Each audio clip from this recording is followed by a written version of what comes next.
అధ్యాయము 19వ ప్రియులారా, మీకు మీరే పగ తీర్చుకొనక దేవుని ఉగ్రతకు చోటీయుడి. పగ తీర్చుట నా పని. హల్లెలూయా, హల్లెలూయా, హల్లెలూయా. దేవుని పిల్లలారా, ఈ మాట మనసులో దాచుకోండి. పగ తీర్చుకొనుట దేవుని పని. ఈ మాట మనసులో దాచుకోండి. సాతాను యొక్క ముఖ్య కోరిక, ముఖ్యమైనటువంటి కోరిక ఏంటో తెలుసా? అపవాది కోరిక, నేను దేవుని స్థానంలోకి వెళ్ళాలి. వాడి కోరిక ఏంటిది? నేను దేవుని స్థానంలోకి వెళ్ళాలి, దేవుని స్థానములో నేను ఉండాలి. ఇక నన్ను వెంబడించే దూతలున్నాయే, అవన్నీ దేవతలుగా మారాలి అని అపవాది యొక్క ముఖ్య లక్షణము, గురి కూడా. కాబట్టి బైబిల్ గ్రంథంలో మనం చూస్తే తొలి మానవురాలైన అవ్వ, ఆవిడ దగ్గరికి అపవాది వచ్చి ఒక మాట అంటుంటాడు. చదువుదాం. ఆదికాండము 3వ అధ్యాయము 3వ వచనము నుండి. 3వ వచనము నుండి. అయితే తోట ఫలములలో, తోట మధ్య ఉన్న చెట్టు ఫలములను గూర్చి దేవుడు, నీవు చావకుండునట్లు వాటిని తినకూడదనియు వాటిని ముట్టకూడదనియు చెప్పానని సర్పముతో అనెను. అందుకు సర్పము, మీరు చావనే చావరు, ఏలయనగా మీరు వాటిని తిను దినమున మీ కన్నులు తెరవబడుననియు మీరు మంచి చెడ్డలను ఎరిగిన వారై అగు. ఏం తీసుకొస్తుంది చివరిలో అపవాదుడు? మీరు దేవతల వలె ఉంటారు. హల్లెలూయా, హల్లెలూయా, హల్లెలూయా.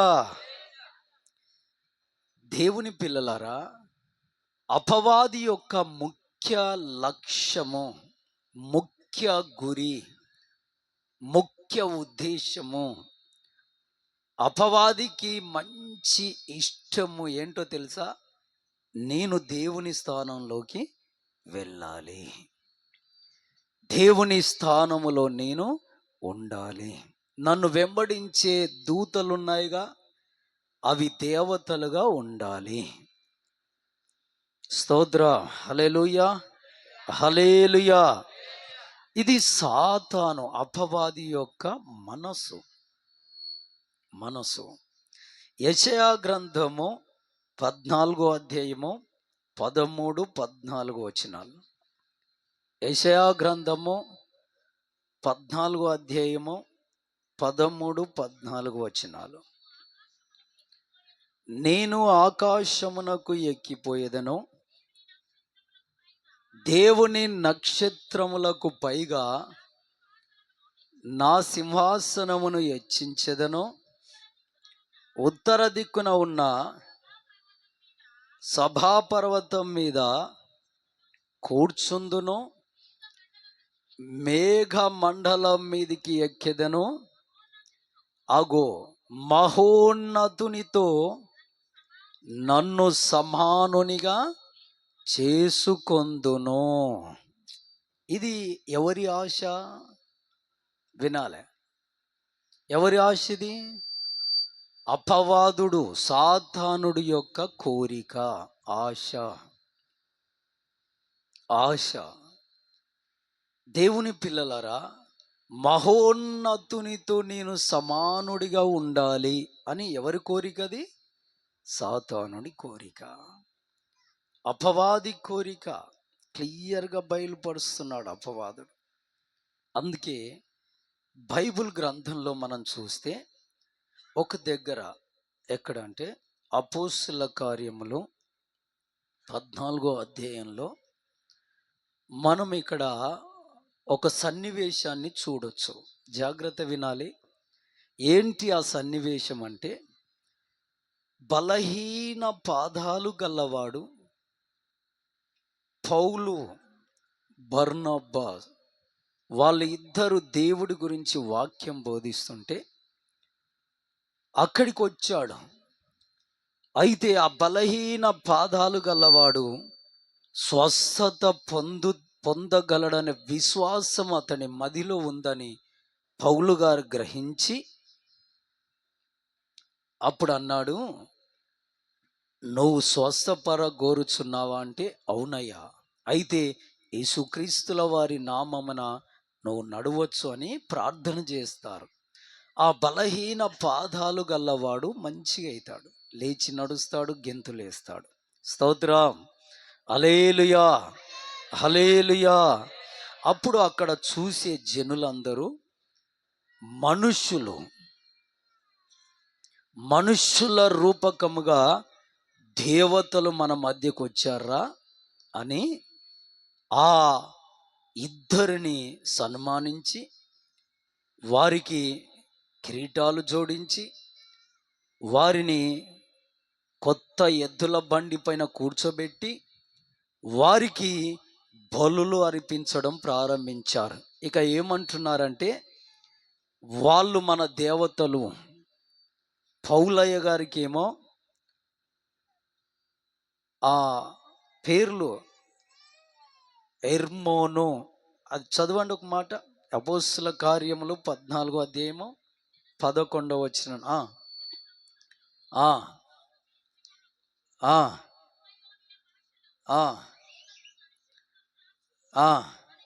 అగో దేవతలు మనుష్య రూపం దాల్చి మన మధ్యకు వచ్చారా నాయన. బర్నబ్బాకు ద్యుపతి అనియు పౌలు గారికి ఎర్మే అని పేర్లు పెట్టిరి. హల్లెలూయా, హల్లెలూయా. వీరిని దేవతలుగా చెయ్యాలని ప్రజల వాంఛ. గ్రహించారు అంటే ప్రజలు ఆలోచించారు. ఆనాటి నుండి అపవాది ఆలోచన, అపవాది మనసు, అపవాది కోరిక ఏంటంటే, దేవుని స్థానములోకి నేను వెళ్ళాలి, నన్ను వెంబడించే జనులైన దూతలైన దేవతలుగా మారాలి. ఇది వాడి కోరిక, ఇది వాడి కోరిక. కాబట్టి దేవుని పిల్లారా, అప్పుడు ఈ పౌలయ్య, బర్నబ్బా గారు ఇద్దరు యోచించి, ఓరి నాయన, మనం ఎక్కడ దేవుళ్ళం అయిపోతాం, మనం అయిపోయే పనేనా అని ఆలోచన చేసి వాళ్ళిద్దరూ ఒక పన్నాగానికి వచ్చారు. ఏంటంటే, వాళ్ళు ఆ జనులందరూ కేకలేస్తున్నారు, బృహస్పతి, ఎర్మే అని కేకలేస్తుంటే, బలులు అర్పిస్తుంటే, అప్పుడు వాళ్ళిద్దరూ వాళ్ళు వేసుకున్న బట్టలు చింపుకొని అక్కడ బూడిద చల్లుకొని గట్టిగా వాళ్లకు అరచి, ఆగండి, ఆకాశమును భూమిని సమస్తాన్ని నిర్మించిన వాడు దేవుడు, సముద్రాలను కాలాలను కలగజేసిన వాడు దేవుడు, మేమెలా దేవుళ్ళమైతాం, కాదు కదా అని వాళ్ళు బట్టలు చింపుకొని ఏడ్చారంట. స్తోత్రం, హల్లెలూయా. అంటే దేవుని స్థానంలోనికి వీళ్ళని తీసుకెళ్దామని యోచించాడు అపవాదుడు. కానీ వాళ్ళు ఒప్పుకున్నారా? ఆ కార్యం, ఆ బలహీన పాదాలు గల్లవాడిని లేపి నడిపింది ఎవరు? నజరేయుడైన యేసు. ఆమెన్, ఆమెన్, హల్లెలూయా, హల్లెలూయా. కాబట్టి దేవుని పిల్లారా, ఇప్పటికీ అపవాదుడు చేసే పని ఇదే. అయితే ఇప్పుడు సాతానుడు పండిన పన్నాగం ఏంటో తెలుసా? వినాలే, ₹1,00,00,000 మాట. మనందరినీ, భూమి మీద ఉన్న అందరినీ దేవునిగా మార్చాలని, దేవుని స్థానములోకి తీసుకెళ్ళాలని, దేవతలుగా మార్చాలని వాడి కోరిక. ఎందుకంటే దేవుడికున్న ఆ గౌరవాన్ని పోగొట్టాలని. అందుకే వాడు ఏం చేస్తున్నాడు తెలుసా? దేవుడు చేయవలసిన పని నరుడు నరురాలే చేసేటట్టుగా కదిలిస్తున్నాడు. అర్థమైందా? అర్థమైందా? దేవుడు చెయ్యవలసిన పని నరుడు నరురాలే చేసేటట్టుగా దేవుడు మనుషులను ఏం చేస్తున్నాడు? దేవుడు అన్నది అపవాదుడు ఏం చేస్తున్నాడు? కదిలిస్తున్నాడు. కాబట్టి దేవుని పిల్లారా, ఎలా కదిలిస్తున్నాడు అంటే ఒక మాట. ఉదాహరణకు ఇప్పుడు ఆ అవ్వ ఉంది, ఆ అక్క ఉంది. వీళ్ళిద్దరికీ ఎక్కడో దగ్గర పంచాయతీ ప్రారంభమైంది. వాళ్ళిద్దరూ ఒకరి జుట్లు ఒకరు పట్టుకొని వేసుకున్నారు. దేవుడి స్తోత్ర, గుద్దేసుకున్నారు. ఇక వాళ్ళిద్దరూ ఒకరికి ఒకరు ఏమయ్యారు? శత్రువులు. ఆవిడ మీద పగ తీర్చుకోవాలి, ఈవిడ మీద పగ తీర్చుకోవాలి. దీని ఇల్లు ఎప్పుడు కూలుతుందా అని ఆవిడ, దాని ఇల్లు ఎప్పుడు కూలుతుందా అని ఈవిడ 4 కళ్ళతో చూస్తూ ఉంది. దీన్ని ఎవరు కలగజేస్తున్నారు? ఈ పగ తీర్చుకునే ఆ మనస్సును ఎవరు కలగజేస్తున్నారు? అపవాదుడు. వాస్తవికంగా బైబిల్ గ్రంథ ప్రకారం ఏముందో తెలుసా? పగ తీర్చుకొనుట ఎవరి పని? దేవుని పని. హల్లెలూయా, హల్లెలూయా. పగ తీర్చుకొనుట దేవుని పని. మళ్ళొకసారి చదువురా, మరలా చదువు మాట. రోమాపత్రిక 12వ అధ్యాయము 19వ వచనం. ప్రియులారా, మీకు మీరే పగ తీర్చుకొనక. ఎంత చక్కగా ఉందండి. మీకు మీరే పగ తీర్చుకొనక దేవుని ఉగ్రతకు చోటియుడి. పగ తీర్చుట నా పని. హల్లెలూయా. ఇప్పుడు వీళ్ళిద్దరికీ పగలున్నాయండి. ఆవిడను దెబ్బతీయాలని ఈవిడను దెబ్బతీయాలని ఆవిడ కాచుకొని 4 కళ్ళు వేసుకొని కప్పకల్లాగా చూస్తూ ఉన్నారు. ఎక్కడ సమయం దొరుకుతుందా పగ తీర్చుకోవాలి. మన బల్లారంలో వేసిందంటే చెంపమీకలు ఒక ముసలావిడని. ఆరాధన చేసే టైంలో ఈ ముసలావిడ పక్కన వచ్చి నిలబడి ఆవిడ ఇటు చూసిందంట. ఈవిడ నా పక్కన ఎందుకుంది, మాకు వడే రాదుగా అనుకుందాను. సరే, చర్చిగా అందరికీ అధికారమేగా అనుకుంది. దేవుని ఆత్మ కొట్టడానికి కూడా ఎవరి ఆత్మను వాడుక చేస్తుర్రు? దేవుని స్తోత్ర. ఇక మన తమ్ముడు ఫ్యాడ్ కొడుతున్నాడు, మేము పాట పాడుతూ ఉంటే భాషలు మాట్లాడుతుంటే దేవుని ఆత్మ కొందరికి వస్తుంది.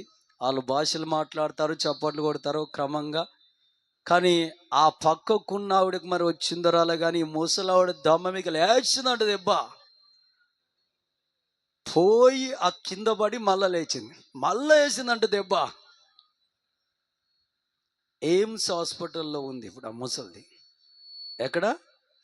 ఆ ముసలావిడ ఏఎంసీ హాస్పిటల్లో ఉంది. స్తోత్ర, హల్లెలూయా, హల్లెలూయా. తీసుకొస్తారేమో మరి ఈరోజు, ఏమో అట్లా చూద్దాం. స్తోత్ర. దేవుని పిల్లలారా, మరి ఎందుకో నేను అనేది ఏంటంటే, నువ్వు ఆ అక్క పైన పగ తీర్చుకోవాలనే ఆలోచన కలిగి పగ తీర్చుకుంటున్నావంటే నువ్వు ఎవరి స్థానాన్ని కోరుతున్నట్టు? ఎవరిగా మారిపోవాలని నీ ఆలోచన? దేవునిగా, దేవుని స్థానంలోకి. పగ తీర్చుట దేవుని పని అయితే మరి నీ పని కాదుగా. మరి నువ్వెలా ఆ స్థానంలోకి వస్తావు? మనకు మనమే పగ తీర్చుకున్నామంటే మనం ఎవరి స్థానంలోకి వెళ్తున్నట్టు? దేవుని స్థానములోకి వెళ్తూ ఉన్నట్టు లెక్క. కాబట్టి దండం చేసి చెబుతున్నా, అక్కలారా, అయ్యల్లారా, దేవుని స్థానంలోకి మనం వెళ్ళొద్దు. ఆమెన్. పగ తీర్చుట దేవుని పని, పగ తీర్చుట దేవుని పని. ఆ స్థానంలోకి మనం వెళ్ళకూడదు. మనం వెళ్తే దేవుని స్థానంలోకి మనం వెళ్ళినట్టు లెక్క. మనము దేవుళ్ళమైపోతాము అనే ఫీలింగ్. ఆమెన్. అది నీ మట్టుకు నీకు అనిపించట్లేదేమో కానీ అది అంతా సాతాను ప్లాన్, సాతాను నడిపిస్తున్నట్టు లెక్క. స్తోత్రం. హల్లెలూయా, హల్లెలూయా. దేవుని పరిశుద్ధ నామానికి మహిమ కలుగునుగాక. ఆమేన్. ఆ మనసు ఎవరిదండి? దేవుని స్థానంలోకి వెళ్ళాలనే మనసు ఎవరిది? అపవాదిది కదా. మరి ఎదుటి వ్యక్తి పైన, ఎదుటి వ్యక్తురాలి పైన పగ తీర్చుకునే పని దేవుంది కదా. మరి ఆ పనిలోకి మనం ఎందుకు ఇన్వాల్వ్ కావాలి? ఇన్వాల్వ్ అయ్యామనుకో, ఎవరి స్థానంలోకి మనం వెళ్తున్నట్టు? ఇప్పుడు దేవుని స్థానంలోకి వెళ్తున్నట్టు లెక్క. అది ఎంత డేంజర్ అండి, ఎంత డేంజర్ అది. సాతాను కోరాడు దేవుని స్థానాన్ని, దేవునిలా మారాలని. కానీ వాడికి పట్టిన గతి ఏంటో తెలుసా? యెషయా గ్రంథము 14వ అధ్యాయము 12వ వచనం చదవండి. యెషయా గ్రంథము 14వ అధ్యాయం 12వ వచనం. తేజో నక్షత్రమా, వేకువ చుక్క, నీవెట్లు ఆకాశము నుండి పడితివి, జనములను పడగొట్టిన నీవు నేల మట్టము వరకు ఎలా నరకబడితివి. స్తోత్రం. హల్లెలూయా. చూడండి, దేవుని స్థానాన్ని కోరిన అపవాదుడు, దేవునిలా మారిపోవాలనుకున్న అపవాదుడు నేల మట్టుకు నరికి వేయబడ్డాడంట. అది గతి. 15వ వచనం.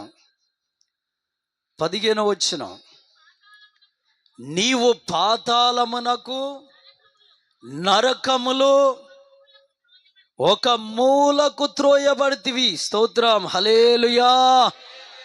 ఎక్కడికి వెళ్ళాడంట అపవాదుడు? నరకాగ్నిలో, అది కూడా ఒక మూలన త్రోయబడ్డాడంట.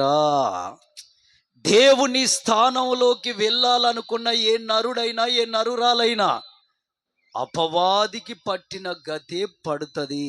కాబట్టి పగ తీర్చుట మన పని కాదు. అది ఎవరికి అప్పగించాలి? దేవునికి. స్తోత్రం. గట్టిగా చప్పట్లు కొట్టి ప్రభునామాని మహిమ తెద్దాం. హల్లెలూయా, హల్లెలూయా, హల్లెలూయా. దేవుని పరిశుద్ధ నామానికి మహిమ కలుగునుగాక. ఆమేన్, ఆమేన్. దేవుని పిల్లారా, నెదర్లాండ్ అనే ఊరి దేశంలో 1930వ సంవత్సరంలో జరిగినటువంటి ఒక సంఘటన నేను విన్నాను, సాక్ష్యం విన్నాను. అదేంటంటే, ఆ నెదర్లాండ్ అనే దేశంలో దేవుని సువార్తను ప్రకటింపనీయరు. అయితే ఆ దేశంలో ఒక ఆయన ఒక 2 ఫ్లోర్లో డాబా కట్టుకొని దేవుని పని చేస్తున్నాడు. 3 కుమార్తెలైనకు. మొదటి పాప పేరేమో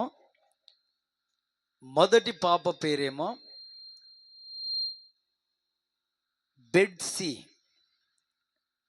చిన్న ఆవిడ పేరేమో క్వారంటైన్ బూమ్. ఇక వాళ్ళ తండ్రి గారి పేరు టెన్ బూమ్. ఇక మధ్యలో అమ్మాయి పేరు చెప్పలేదు. వీళ్ళు దేవుని సువార్త సీక్రెట్గా, రహస్యముగా ప్రకటిస్తున్నారు. ఎందుకంటే ఆ ప్రాంతాన్ని పరిపాలిస్తున్నది హిట్లర్. చాలా భయంకరమైన క్రూరుడు. ఎవరైనా దేవుని సువార్త ప్రకటిస్తున్నారంటే సింహాల బోన్లో వేస్తాడు, అగ్నితో కాలుస్తాడు, రంపెలలతో కోస్తాడు, భయంకరమైన చిత్రహింసలకు గురి చేస్తాడు. అందుకే వీళ్ళు రహస్యంగా దేవుని పని ప్రారంభించారు. అయితే ఆ రహస్యం ఏంటంటే, వాళ్ళ ఇంటిలోకి వస్తే ఒక బైబుల్ కనిపించదు, ప్రార్థనకు సంబంధించిన ఒక వచనం కూడా కనిపించదు. అయినా ఆ ఇంటిలో ఒక దగ్గర బీరువా, ఇంత పెద్ద బీరువా ఉంటుంది. ఆ బీరువా వెనుకాల ఒక చిన్న గది, ఒక 7 మందిని దాచగలిగిన గది. అగో ఆ గదిలోనే వాళ్ళ ప్రార్థన జీవితము. ఆమెన్, హల్లెలూయా, హల్లెలూయా. ఈ విధంగా వాళ్ళు దేవుడి పని చేస్తున్నారు. ఒకరోజు పోలీస్ వాళ్లకు ఇన్ఫర్మేషన్ వచ్చింది. వచ్చారు, ఆ బీరువా తీశారు. అందులో ప్రార్థించుకుంటున్న 2 కుమార్తెలు, పెద్ద అమ్మాయి 10 బూమ్, చిన్న అమ్మాయి క్వారంటైన్ బూమ్. ఈ పెద్ద అమ్మాయి పేరు బెడ్సీ, చిన్న అమ్మాయి పేరు క్వారంటైన్ బూమ్. వీళ్ళిద్దరిని పట్టుకున్నారు. తీసుకెళ్ళి వారిని నెదర్లాండ్ జైల్లో ఉంచక రొమానియా అనే జైలుకు తీసుకెళ్లారు. చాలా భయంకరమైన జైలు అది. వారికి కారాగార శిక్ష వేశారు. అంటే చనిపోయేంత వరకు జైల్లోనే ఉండాలి, జైల్లోనే చనిపోవాలి. ఆ తర్వాత వారిని సమాధి చేయాలి. జీవిత కాల శిక్ష పడ్డది. దేవుని పిల్లారా, అయితే వాళ్ళ అక్కయ్య ఈ బెడ్సీ అనే ఈ పాప చాలా అందమైన స్త్రీ గనక, ఆవిడకు 20 నుండి 22 సంవత్సరాల మధ్య వయస్కురాలు గనక, వాళ్ళ చెల్లెలు చిన్నది 10 నుండి 12 సంవత్సరాల వయస్కురాలు. అయితే ఆ జైల్లో ఉన్నటువంటి 2 వాచ్మెన్లు ఆ పాప మీద కన్నేసి రోజుకు 3 నుండి 4 సార్లు ఆ పాపని పాడు చేయడం ప్రారంభించారు. ఆ పాప ఈ యొక్క ఆ తల్లి, ఆ పాప బెడ్సీ ఆ భయంకరమైన వేదన మదిలో భరించలేక, శారీరకంగా కూడా భరించలేక, ఇక ఆవిడకు ఓవర్ బ్లీడింగ్ అయి ఒక దినము చనిపోయింది.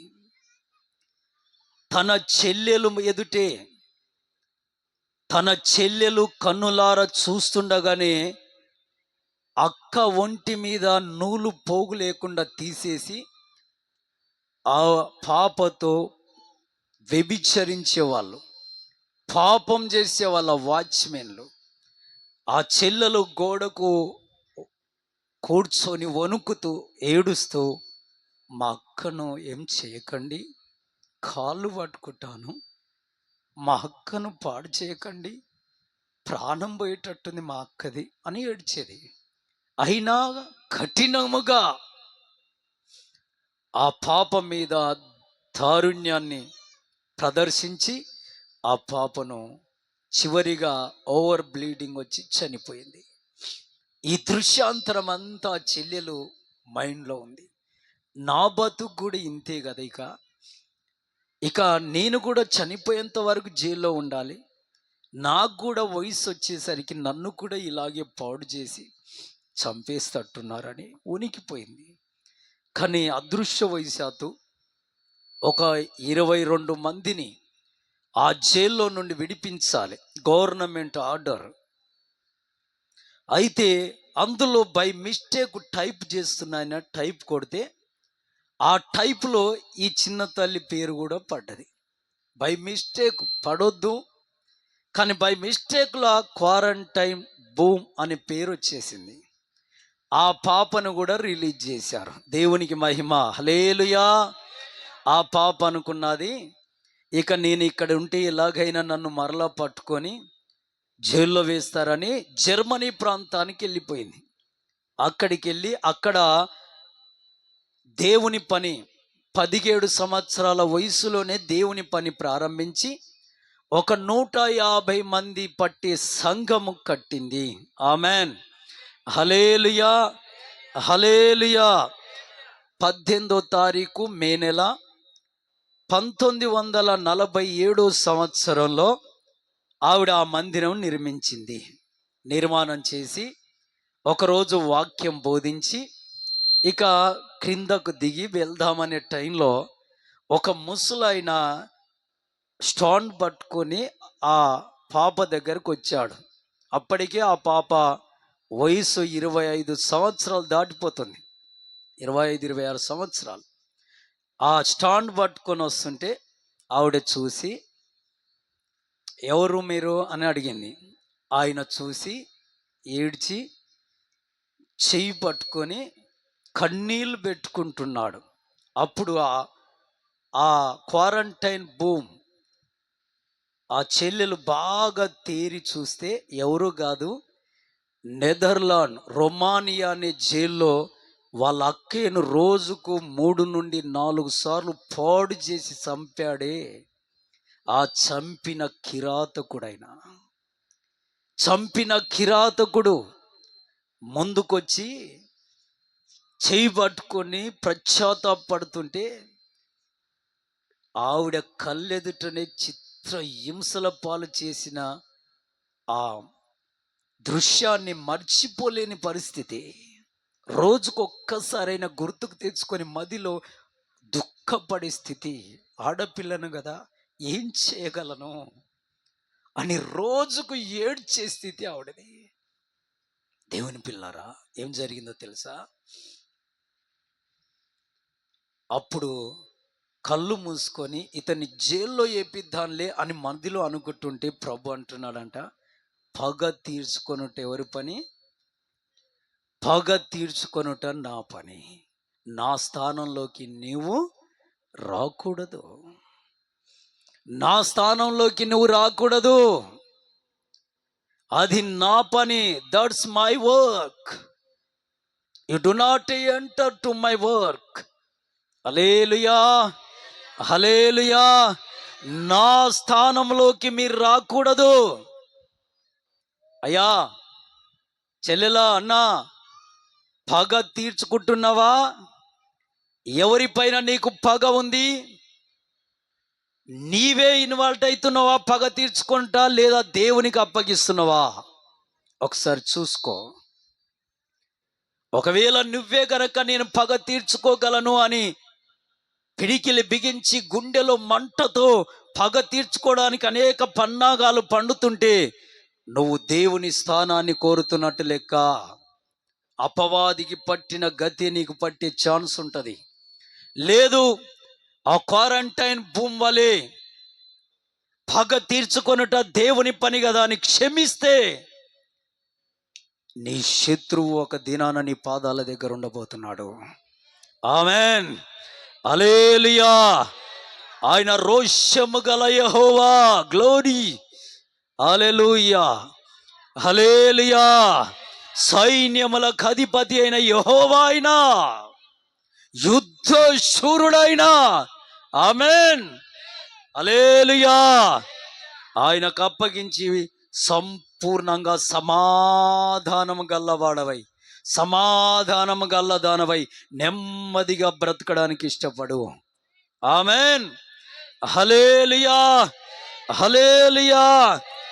ఆ క్వారంటైన్ బూమ్ ఆవిడ అన్నది, మనస్ఫూర్తిగా నేను క్షమిస్తున్నా, ప్రేమిస్తున్నా అని తల మీద చేయించి ప్రార్థన చేసి పంపించింది.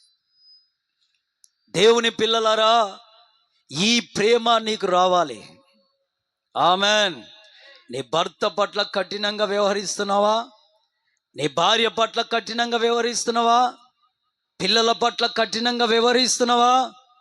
వాటన్నిటిని ఈ రోజుతో నీ మదిలో నుండి తొలగించుకుంటే, నీ మనసు మార్చుకుంటే అది నీకెంతైనా గొప్ప ధన్యత. Amen, amen. ఒక చిన్న మాట చెప్పి ముగిస్తానండి, సమయం ఎక్కువ అయిపోతుంది కనుక. స్తోత్రం, హల్లెలూయా, హల్లెలూయా. వాక్యం ప్రారంభించి 40 నిమిషాలు అయిపోయింది. స్తోత్రం, హల్లెలూయా. కాబట్టి ఒక చిన్న మాట చెప్పి ముగిద్దాం. ఒక ఆయన తీర్థయాత్రలకు వెళ్తున్నాడంట. ఒక గ్రామంలో నివాసం చేసేవాడు. వెళ్తుంటే ఆ గ్రామంలోనే ఒక పెద్ద ఆయన, ఊరికి పెద్ద ఆయన, ఆయన ఇంటి ముందు కూర్చున్నాడు కుర్చీలో. ఈ తీర్థయాత్రలకు వెళ్ళేటైనా ఆ పెద్ద ఆయనకు, సార్ నమస్కారం సార్ అని చెప్పి వెళ్ళి, సార్ నేను తీర్థయాత్రలకు ప్రయాణం చేస్తున్నాను, మీరు నాతో కూడా వస్తే నీ ఖర్చులన్నీ నేను భరిస్తాను, రాగలుగుతారా అని అడిగాడట. అప్పుడు ఆ పెద్ద ఆయన చూసి, నాకు బోల్డని పనులు, నేనెక్కడరా వచ్చేది, కాకపోతే నా ఇంటి వెనకాల పెరటు, ఆ పెరట్లో ఒక గుమ్మడికాయ ఉంది, ఆ గుమ్మడికాయ నీకు ఇస్తాను సంచిలో వేసి, దాన్ని భద్రంగా దాచు, తీసుకెళ్ళు. ఎక్కడెక్కడైతే నువ్వు ప్రతిష్ఠించబడుతుంటావో, ఎక్కడెక్కడ నదులలో నువ్వు ఆ జలస్నానం చేస్తుంటావో, ఎక్కడెక్కడైతే పూజా పురస్కారాలు చేస్తావో, ఈ గుమ్మడికాయ కూడా అదే విధముగా నేను అనుకో అవన్నీ వ్రతాలు చేయించు అన్నాడంట. సరే అయ్యా, మంచిది అని ఆ గుమ్మడికాయ సంచులు పెట్టుకొని మోసుకుంటూ వెళ్ళాడు. అన్ని తీర్థయాత్రలు తిరిగి, ఏ నదులలో ముంచాల్లో ముంచి, ఏ విధమైనటువంటి ప్రతిష్టలు చేపియాలని చేపించి ఆ గుమ్మడికాయ మోసుకొని ఇంటికి తెచ్చాడు. తెచ్చాక పెద్ద ఆయనకు చెప్పాడు, అయ్యా చాలా తీర్థయాత్రలు తిరిగి గుమ్మడికాయ ప్రతిష్ఠ చేసుకొని వచ్చాను, ఇక తీసుకెళ్దుదా రండి తీసుకెళ్ళడానికి అని అడిగితే, అప్పుడు ఆ పెద్ద ఆయన అన్నాడంట, మంచిగా ప్రతిష్ఠ చేయించావంటే చేయించానయ్యా, మీరు పెద్దోళ్ళు కదా, మీరు చెప్పిన మాట అవదాడుతానా? అయితే ఒక పని చేయి, నేను నా భార్య నా ఇంటి వారం కలిసి మీ ఇంటికి భోజనానికి ఈరోజు సాయంకాలం వస్తాం కనుక ఆ గుమ్మడికాయతో పప్పుచారు చేయి. హల్లెలూయా, హల్లెలూయా. గుమ్మడికాయతో పప్పుచారు చేస్తారా అండి? ఎవరికైనా తెలుసు? ఇక్కడ మూతులు ఇట్లో పెట్టరు, ఇలా కొంపలు మునిగిపోయినట్టు పెట్టరు, మాకు మేము పెట్టలేము అని అంటే అయిపో. స్తోత్ర, హల్లెలూయా, హల్లెలూయా, స్తోత్ర, హల్లెలూయా. దేవుని పిల్లలారా, అయితే ఆంధ్రాలోకి వెళ్తే గుమ్మడికాయతోటి పప్పుచారు చేస్తారు, ఎంత బాగుంటుందో. అయితే గుమ్మడికాయతో ఆ పప్పుచారు చేసి చక్కగా వీళ్ళు సాయంకాలం వెళ్తే భోజనాలు పెట్టారు. ఆ గుమ్మడికాయతో చేసిన పప్పుచారు పోస్తే తిందామని ఓ బుక్క నోట్లో పెడితే చేదు, భయంకరమైన చేదు. ఊరి నాయన ఇంత చేదుగా ఉంది ఏంట్రా అని అన్నారు. ఆ పప్పుచారు పెట్టిన ఆయన వచ్చి కాస్త చేతులు వేసుకొని చూస్తే చేదుంది. అప్పుడు ఆ ఊరి పెద్ద ఆయన అన్నాడు, నా ఇంటి పెరట్లో ఉన్న గుమ్మడికాయ అది చేదు గుమ్మడికాయ, దాన్ని నీకు ఇచ్చాను ప్రతిష్ఠ చేసుకురమని. ఎన్నో ప్రతిష్టలు చేయించావు, ఎన్నో నదులలో ముంచావు, ఎన్నో రకాలు నీకు చేసినవి అన్నీ చేసావు, తీర్థయాత్రలకు తిప్పావు, కానీ దానిలో ఉన్న చేదు పోయిందా? గుమ్మడికాయలో ఉన్న చేదు పోయిందా? మన వాళ్ళు కూడా చాలా చర్చిలకు తిరుగుతారు, చాలా మంది పాస్టర్లతో తల మీద చేయించుకుంటారు. ఇలా మనలో ఉన్న విషం, దోషం, శాపం, చేదు పోవాలంటే ఏం మారాలి? హృదయం మారాలి. ఆమెన్, హల్లెలూయా. మనస్సు మారాలి. ఆమెన్, హల్లెలూయా. అప్పుడు దేవుడు నిన్ను కోరుతాడు. ఆమెన్. అప్పుడు దేవుడు నిన్ను చూస్తాడు. ఆమెన్. గడ్డి ఒకసారి చప్పట్లు కొట్టి ప్రభు నామాని మహిమ తెద్దాం. హల్లెలూయా, హల్లెలూయా. కాకపోతే అక్కడ ఉన్న పరిస్థితులు, అక్కడ ఉన్న బిల్డింగ్స్, అక్కడ ఉన్న చెట్లు చేమలు చూస్తావేమో కానీ నీ హృదయం మారితే పరలోకపు తండ్రి నీ హృదయంలో వచ్చి నివాసం చేస్తాడు. ఆమెన్. అప్పుడు ఈ లోకాన్ని చూడవు, ఈ లోక మనుషులను చూడవు, నువ్వు స్పష్టంగా సృష్టికర్తను చూడడం ఇష్టపడతావు. Amen, amen. పరలోకాన్ని చూడడానికి ఇష్టపడతావు. ఆమెన్. అందుకే నీ మనసు మార్చుకోవాలి చెల్లెలా, తమ్ముడా, అన్నా, ప్రియ భార్య, భర్త, నీ మనసు మార్చుకుంటే నీ ఇంట్లో అంత నెమ్మది. Amen, amen. Hallelujah, hallelujah, hallelujah. ఒక పాస్టర్ గారికి ఒక కల పడ్డది. కలలో ఒక్కసారి చటుక్కుని దిగి లేచాడు. ఓరి నాయన ఏంట్రా అంటే, నేను పరలోకానికి వెళ్ళాను, అక్కడి నుండి నరకానికి పంపారు అన్నాడు. ఆయన పుస్తకంలో చదివి చెప్తున్నాను. స్తోత్ర, హల్లెలూయా, హల్లెలూయా. ఏంటంటే ఆయన గొప్ప దైవజనుడు, ఇంగ్లాండ్ దేశంలో ఉంటాడు, కొన్ని వేవేల ప్రజలకు దీవెనగా ఉన్నాడు. ఆయన పరలోకానికి వెళ్ళాడు ప్రార్థన చేసుకుంటూ. దర్శనంలో వెళ్ళి యేసుక్రీస్తుల వారి ఎదుట నిలబడితే జీవ గ్రంథాలు తెరవబడితే ఆ జీవ గ్రంథాలలో ఈయన పేరు లేదంట. ఈయన పేరు లేదు. అంత వెతకండి అని ప్రభుల వారు అంటే మొత్తం వెతికారు దేవదూతలు, కానీ ఈయన పేరు మాత్రం కనిపించట్లే. అంత గొప్ప సేవకుడు భూమిపైన ఆయన పేరు రాయట్లేదేంటి, రాయబడలేంటి అని ప్రభు తన దివ్య కోణంతో చూస్తే అప్పుడు ఆయన కనిపించింది ఏంటంటే ఈయన పేరు జీవ గ్రంథంలో లేదు, ఇతడు నిత్య నరకాగ్నికి పాత్రుడు. ఎందుకో అయ్యా, భూమిపైన నేను గొప్ప సేవ చేశాను, లక్షల మంది జనులు బట్టే సంఘాలు కట్టాను, అనేకులకు నేను దీవెనగా వెలుగ్గా ఉన్నాను, నాకు పరలోకంలో స్థానం లేదంటే ఎలా? అప్పుడే వాళ్ళ చర్చిలో ఒక ఆవిడ చీపిరితో ఊడుస్తుందంట, వాష్రూమ్లు క్లీన్ చేస్తుందంట. ఆవిడ వస్తే ఆవిడ పేరు జీవగ్రంథంలో ఇలా తీయగానే వెళ్ళింది. ఆవిడను తీసుకెళ్ళి సన్మానించి కిరీటం ఇచ్చి ప్రభుల వారు ముద్దాడి ఆమెకు మహిమతో నిండిన గృహాన్ని, ఇంటిని చూపించారంట. ఆ మందిరములో ఊడ్చే వ్యక్తి, వాష్రూములు కడిగే వ్యక్తి అసలు పాస్టర్ గారికే తెలియదు ఆవిడ. ఇప్పుడు లక్షల మంది వచ్చే సంఘంలో నువ్వు నిన్ను ఎవడు దేకుతాడండి, నన్ను ఎవడు దేకుతాడు, అసలు తెలుస్తామా మనం? స్తోత్ర, హల్లెలూయా, హల్లెలూయా. ఆవిడ ఆశ్చర్యపోయాడు పాస్టర్ గారు. అప్పుడు ప్రభుల వారితో అంటున్నాడు, ఆవిడ మా చర్చిలో వాష్రూమ్లు క్లీన్ చేస్తే ఆవిడే కదా, చర్చి ఊడ్చి ఆవిడని ఎవరు పట్టించుకోరు కదా, ఆవిడకి ఇంత మహిమ ఏంటి? నేను ఆ మందిరాన్ని కట్టిన వాణ్ణి, లక్షల మందికి దీవెనగా వెలుగ్గా ఉన్నవాణ్ణి, నాకు ఈ గతి ఏంటి? అప్పుడు ప్రభు అన్నాడంట, ఇతన్ని తీసుకెళ్ళి నరకాగ్నిలో వేయండి, అగ్నిగుండంలో వేయండి. హల్లెలూయా, హల్లెలూయా. దేవుని పరిశుద్ధ నామానికి మహిమ కలుగును గాక. ఆమేన్. ఆశ్చర్యపోయి, భయపడిపోయి, వణికిపోయి, దిగులు చెందుతూ వేదన పడుతున్నాడు, చెమటలు కారిపోతుండగా.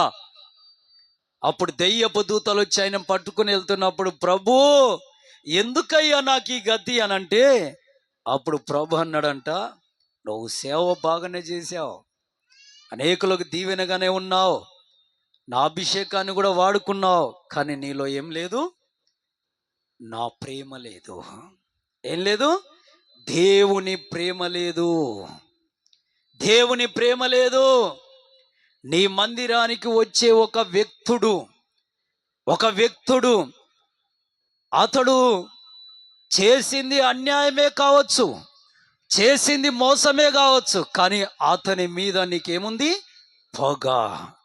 అతన్ని ఎప్పుడు దెబ్బతీయాలనా, అతన్ని ఎప్పుడు ముంచాలనా, అతన్ని ఎప్పుడు కొట్టాలనా, అతడు ఎప్పుడు దొరుకుతాడనే పగ పగ పగ నీలో రగులుతుంది కదా. ఆ పగనే ఈరోజు నిన్ను నరకానికి తీసుకెళ్తుంది. ఆ పగనే నిత్య నరకాగ్నిలో నిన్ను వేస్తుంది. సంగమా, దండం పెట్టి చెబుతున్నా, నీలో పగ ఉందా? ఎవరిపైన పగ ఉందా? నువ్వే దాన్ని తీర్చుకోవడానికి ఇష్టపడకు. దేవుని స్థానంలోకి వెళ్ళినట్టు లెక్క, నువ్వే దేవుని అయిపోయినట్టు లెక్క. కాబట్టి ఆ మనసు ఏమైనా నీలో ఉంటే తీసేసుకొని ప్రేమించు, ప్రేమించు, క్రీస్తు వలె ప్రేమించు. యేసయ్యను కొరడాలతో కొట్టారు, తలలో ముళ్ళ కిరీటం వేసి కొట్టారు, పిడికి గుద్దులు గుద్దారు, ముఖం మీద కాకరించి ఉంచారు. అయినా సిలువలో యేసయ్య ప్రార్థిస్తున్న ప్రార్థన, తండ్రి వీరిని క్షమించు, తండ్రి వీరిని క్షమించు. యేసయ్య మనసు కలిగి భక్తి చేద్దామా? దేవుని రాజ్యం ఉన్నది, పరలోక రాజ్యం ఉన్నది, పరిశుద్ధ పట్టణం ఉన్నది.